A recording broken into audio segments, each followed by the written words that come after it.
गांव से थोड़ी दूर एक पुरानी हवेली थी जिसे लोग भूतिया हवेली के नाम से जानते थे। हवेली की हालत खस्ता थी। दीवारों पर दरारें, खिड़कियां टूटी हुईं और चारों तरफ सन्नाटा पसरा रहता था। गांव के लोग कहते थे कि वहां रात में अजीब अजीब आवाजें आती हैं और कोई भी उस हवेली के पास जाने की हिम्मत नहीं करता था। एक दिन तीन दोस्त अर्जुन, राहुल और विशाल ने हवेली की सच्चाई जानने की ठानी। वे लोग रात में वहां जाने का फैसला किया और गांव के लोगों की चेतावनी को नजरअंदाज कर दिया। जैसे ही वे हवेली के अंदर गए, एक अजीब सी ठंडक महसूस होने लगी। हवेली के अंदर का माहौल बहुत डरावना था, जैसे किसी की निगाहें हर पल उनका पीछा कर रही हों।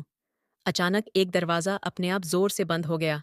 अर्जुन ने कहा, शायद हवा के कारण होगा, लेकिन उसके चेहरे पर घबराहट साफ दिख रही थी। वे लोग आगे बढ़ते गए और हवेली के बड़े हॉल में पहुंच गए। वहां दीवारों पर धुंधली आकृतियां दिख रही थीं, जैसे किसी ने उन्हें ध्यान से देखा हो। तभी अचानक एक जोर की चीख सुनाई दी। राहुल डर के मारे पीछे मुड़ा और देखा कि विशाल वहां नहीं था। वे दोनों घबरा गए और उसे ढूंढने लगे। चारों ओर अंधेरा और सन्नाटा था, लेकिन कहीं से विशाल की आवाज नहीं आ रही थी। अर्जुन ने राहुल से कहा, हमें यहां से निकलना चाहिए। वे भागने की कोशिश करने लगे, लेकिन जैसे ही दरवाजे की ओर बढ़े, दरवाजा अपने आप बंद हो गया। हवेली में अचानक से तेज हवा चलने लगी और उन दोनों को एक साया दिखाई दिया।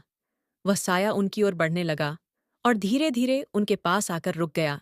उस साये ने धीरे से कहा, यहां से कोई वापस नहीं जाता। अर्जुन और राहुल चीखते हुए बेहोश हो गए। अगले दिन गांव वालों ने उन्हें हवेली के बाहर बेसुध हालत में पाया, लेकिन विशाल का कोई पता नहीं चला। लोग कहते हैं कि अब वह हवेली का नया निवासी बन चुका